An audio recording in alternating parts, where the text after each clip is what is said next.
Please forgive me. If you can't hear me in the back, just raise your hand and I will raise my voice accordingly. If I get too loud for the people in the front, also raise your hand accordingly. I just wanted to mention and start off with, first of all, this is a discussion concerning Malcolm X. May Allah have mercy on him. Malcolm X is a very well-known individual, as was discussed by Imam Khalil. One of the things that I would like to discuss and talk about is that there are many aspects to his life that can be studied. There are many things that can be talked about. There are many things that can be discussed. But I would like to talk about the psychology and the development of Malcolm. Malcolm X lost his father, and how old was he? You guys have any idea? 6, I think. Huh? 6. He was about 6, 7 years old. And then his mother was institutionalized when he was what? He was about 13. When he was 13 years old, his mother was institutionalized. He lost his father at the age of 6. How does this affect the psyche of an individual? This young boy now, he's being moved from foster home to foster home. How would this affect him? How would it affect any of us? How would we feel? What are some words that come to mind? I'm sorry? Lost. Lost. Terrible. Terrible, yes. A lot of exposure to injustice, especially in the foster homes. Mm-hmm. Okay. I'm sorry to cut you short. Just injustice. Is that fair? Okay. Yeah. Yes. Angry. I like that one. A very angry young individual. Yes. Alienated. Alienated. Very good. And all of these things, they fed on each other. The fact that you are being oppressed, the fact that you've lost your father, the fact that your mother has been institutionalized, you are angry. And when an individual is angry, what do? They lash out. And there are different ways that people lash out. How did Malcolm lash out? Huh? Crime. That was one way. And I'm sorry, antisocial behavior, crime. And these are things that are not uncommon and still exist today. These things still exist today. It is not something that was unique to Malcolm. How he dealt with those things was unique. How he developed was unique. How he came out of that was unique. So he himself, when he was exposed to all these things and he had all of these feelings, he lashed out. First, antisocial and entering crime. Then he joined the nation. What was one of the things that was appealing to him in the nation that allowed him to channel that anger? The racism. Toward who? White. To the whites. Why? Because now he had somebody he could what? Blame. He could have somebody he could blame, somebody he could focus his anger on. And this is something that I wanted to focus on, this aspect of racism. Because we don't talk too much about the fact that he had this deep and sense, wanting to blame a group of people, wanting to blame individuals. And one of the things I like to talk about, and this is something that we share in all faith traditions, is introspection. It's very easy for every single one of us to lift our fingers. It's very easy to say, he's the problem, she's the problem, they're the problem. But it's extremely difficult to say, I'm the problem. And this is one of the basic tenets, facets of Islam. It's one of the things that you'll look throughout religions that they share. That a person always has to introspect, he has to look at himself. Because when an individual changes himself, when an individual works on himself, then he can actually bring a positive change, a positive effect to society. So concerning racism, how do we understand racism? What is it? What does racism mean to you? Discriminating against a group of people who have appearances different from yourself. Okay, good. Yes? Abuse of power by the majority. Abuse, okay. Anybody else? Discrimination based on religion. Okay. The lack of Ignorance, huh? the lack of equality. Lack of equality. And it's institutionalized. Institutionalized. Okay, good. I like that qualifier. And I like what you said. Webster defines it as a belief that it is a social construct, number one. We have to understand that race is a social construct. Looking at people through this lens of color is something that society creates. It's not something that is natural within people. And this is something that I've experienced with my own children. My children were predominantly raised in Saudi Arabia. In Saudi Arabia, you have people of all different colors. When my kids would go to school and they would come back and they would tell me, when they would describe kids to me, I found it very unique, and I pointed this out to my wife. I was like, isn't it strange how they never describe the kids by their color? The kid who has big, he's chubby, or the kid who has the hair like that, or the kid who wears these glasses. I've never heard them once say to me, oh, the white kid, or the black kid, or the brown kid. But in America, this is almost pivotal, like when we use to describe someone. It's almost the first thing that comes to mind when we talk about people or when we describe people. Why? Because this is something that we as a society have perpetuated, we have as a society have pushed forward. And some of us might say, okay, well, it's only the majority that is racist. Or it's only these groups of people that is racist. I would challenge all those norms and say, you know what? Racism is universal. It's not limited to a particular group of people. And even within a people, you will find racism.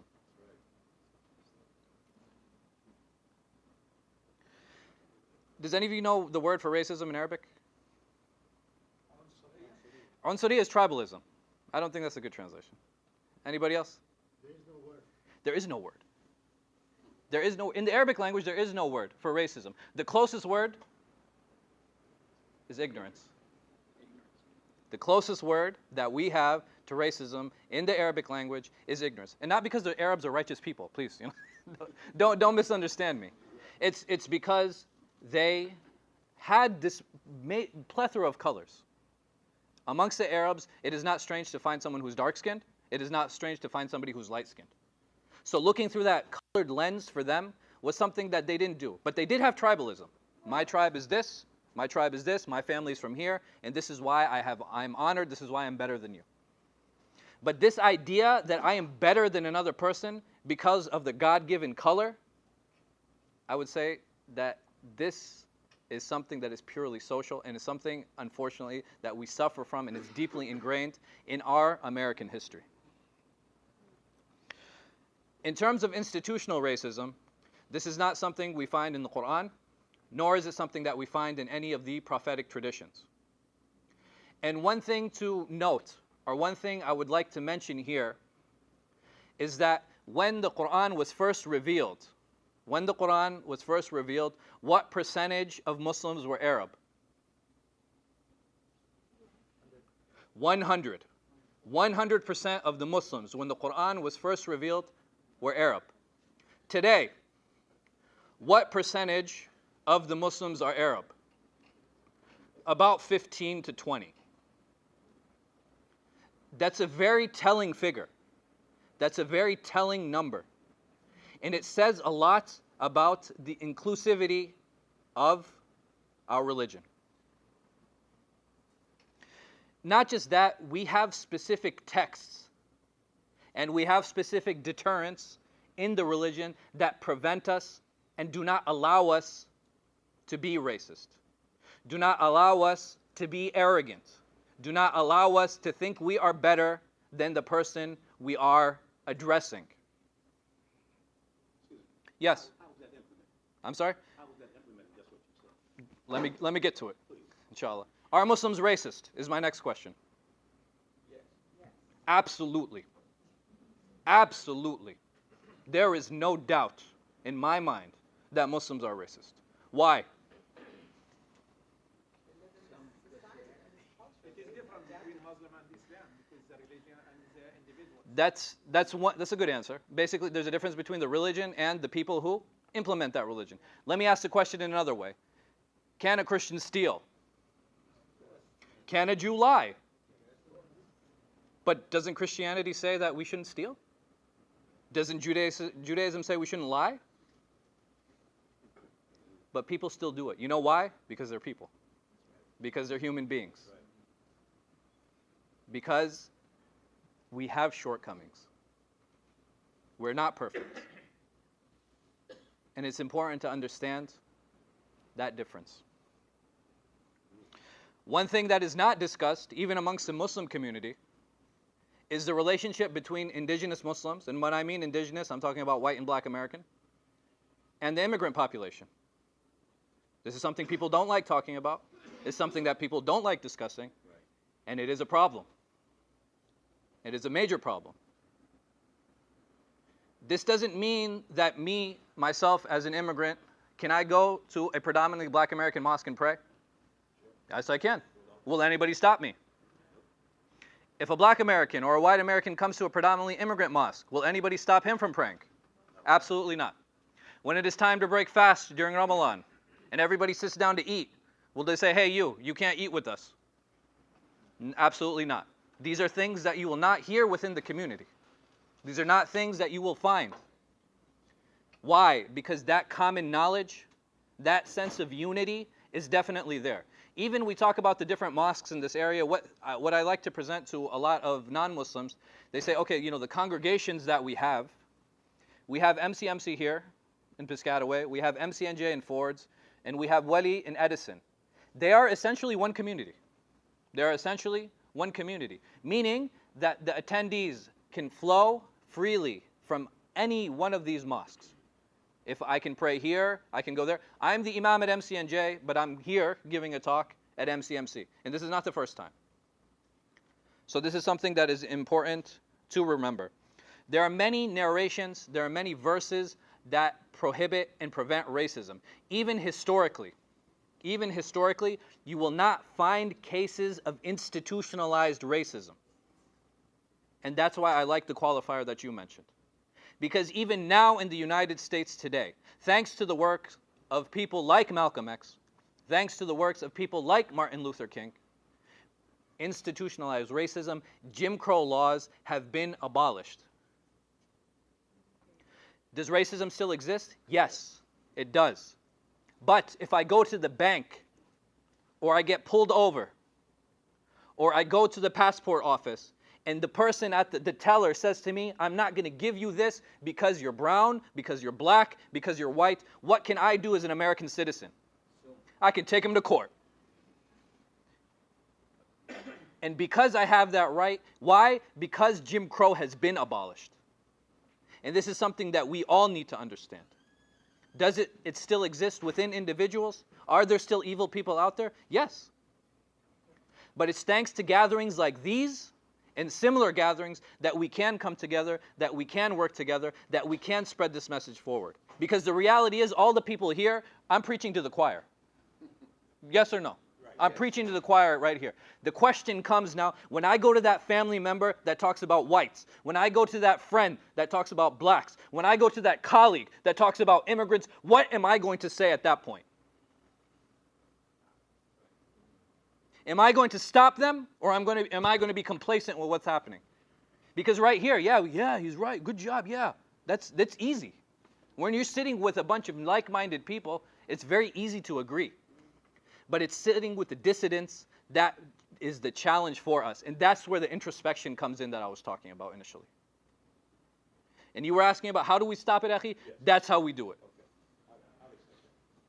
By taking individual stances. If we do not stand on our principles, people will trample all over them. And this is where arrogance, this is where darkness, and this is where oppression steps in. So, I'm out of time, inshallah. I'll end there. There's a lot more I wanted to talk about.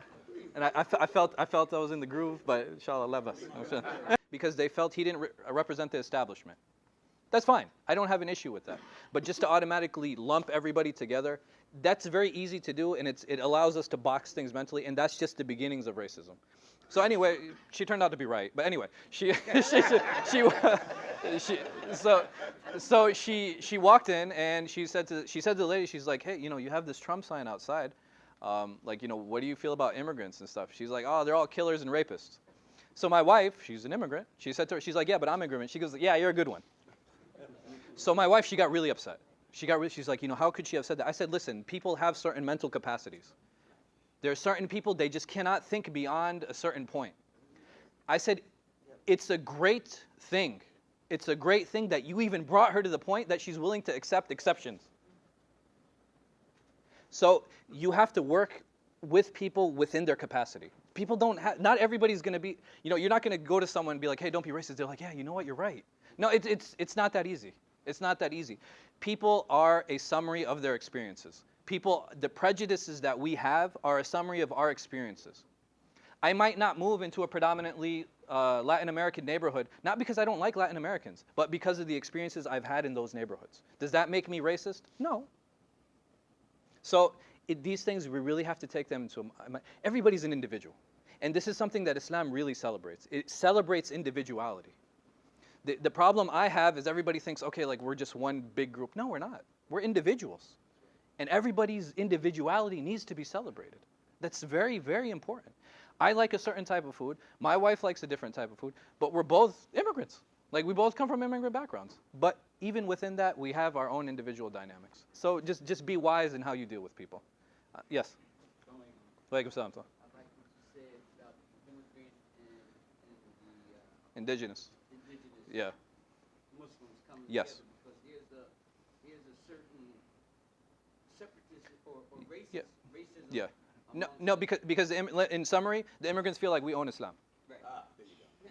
Well, and the thing of it is that Yeah. also how you Like, respond we, to we, something. we came in the 60s and 70s, and we brought our cultural version of Islam, and we're like, yeah, this is the right one.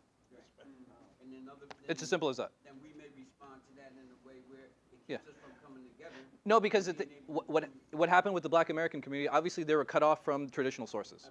You know, they're cut off from traditional sources, so they worked within the confines of what they had. The problem is now you have people who are coming and they're saying, okay, well, this is the right Islam, and then you do not have the knowledge base to challenge that.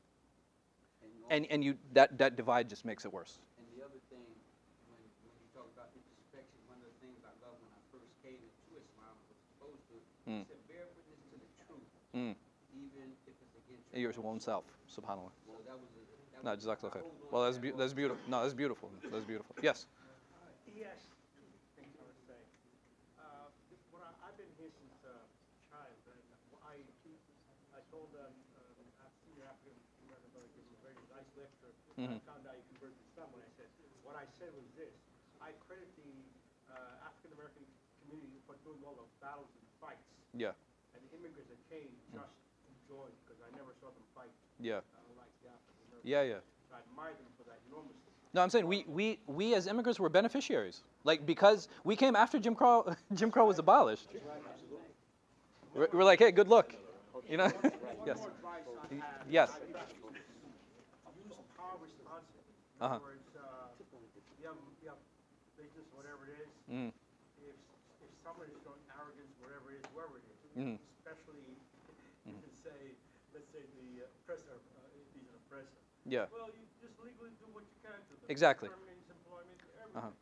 Use power so that you assert yourself. Number one, you assert yourself. You don't let anyone ever step on you. No, in line with that, in line with that, I encourage all of the different community leaders to talk about the racism within their community.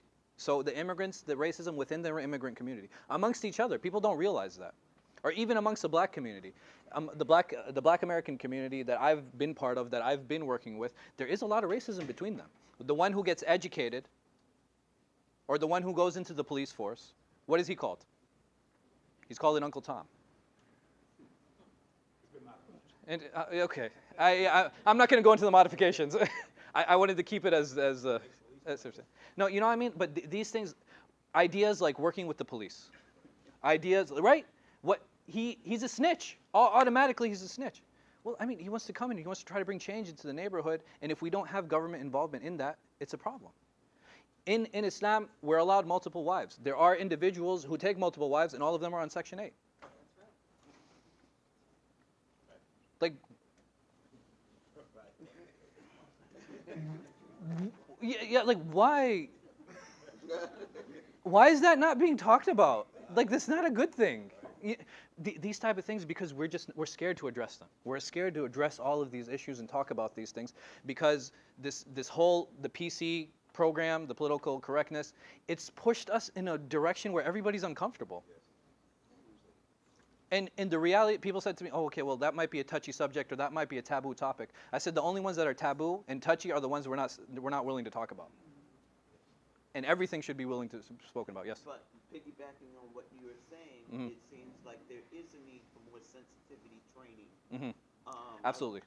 Okay. Yeah. And if you wanted to have greater appeal, you would probably use that term over racism, even though that's Yeah. what it's all About. But I would be very No, enthusiastic.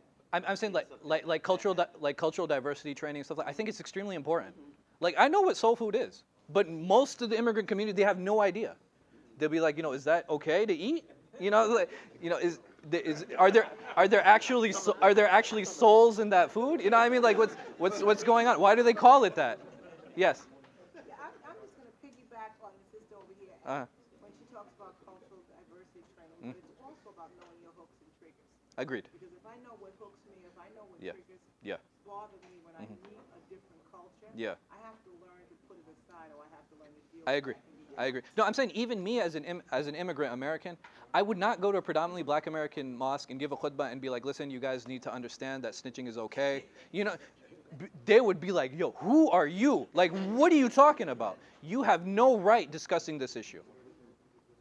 Which is not fair because everybody should have a right to discuss every issue. It's as simple as that. Yes. I think we also have to take a look at the historical background of this country. Absolutely. Why things are the way they Absolutely. are in various communities. Uh-huh. We have to look at how this country was founded and Mhm. why. What Uh-huh. happened to the Indian Americans and Yeah. Native Americans with the Monroe Doctrine? Yes. What was the mindset of the founding fathers Yeah. when they made all of these declarations about I agree. freedom? 100%. And they had people who were enslaved with no intent of recognizing them as individuals. Agreed. So all of that Mhm. has such an impact on the way things are today. So when we talk about that, Yeah. we have to take a look back at how our country was founded and why, Okay. and why people of color were brought here in the first place. I definitely agree with what you're saying. The problem is that sometimes we can fall into particular narratives that create bigger problems. So saying that, okay, well, the Black American population, they come from a slave population. They lost distrust with banks because when they put their money in banks, the money was stolen. These things historically have happened. And why is it that a large number of the Black American population do not have their money in banks? Because of that distrust in government that was passed down generationally. But the thing that I fear is that there is this victimization that is being propagated. I don't Yeah. get the part about Black Americans didn't have their money in banks. No, if you go back into the early 30s, there was a period of time where there was a large number of Black Americans that did put their money in banks, especially after the slaves were freed. What happened? No, I'm saying what happened after that is that the federal government seized all their money. So now there is a large number of people who do not have bank accounts, who are Black American, and these are, I'm talking about my friends. I know people in their 30s and 40s, a large number of them, who just do not have bank accounts. I'll ask them why. They'll be like, because I don't trust the bank. And professionals, I know yeah, professionals. yeah, They took your land, too. yeah. No, but the thing is, I understand what you're saying. I'm just giving one example, and it doesn't have to be representative of the entire population. Yes, my cousin Yeah. and myself also Yeah. did a lot of Mhm. research into our family members in the Okay. past. Okay. People in my family have always had money in banks. And no, I think you're making some generalizations. and and like I said, generalizations means there's always going to be exceptions to the rule. And I'm not saying every single Black American. Please don't misunderstand me. And the thing is, I think we're kind of getting sidetracked, and you're latching on to a point that is not what I'm trying to make. Yeah. I'm not making that point. If Yeah. you don't mind, I'm going to interject, Yeah. if you don't mind. It is actually past 10, which was when it was supposed to end. But alhamdulillah, as in all praise and thanks belongs to God, as He is the best of planners. So with that said, I wanted to actually welcome you guys to definitely take the Quran copies that we have given you as a gift from the mosque. There's a Malcolm X flyer as well. If you have any questions,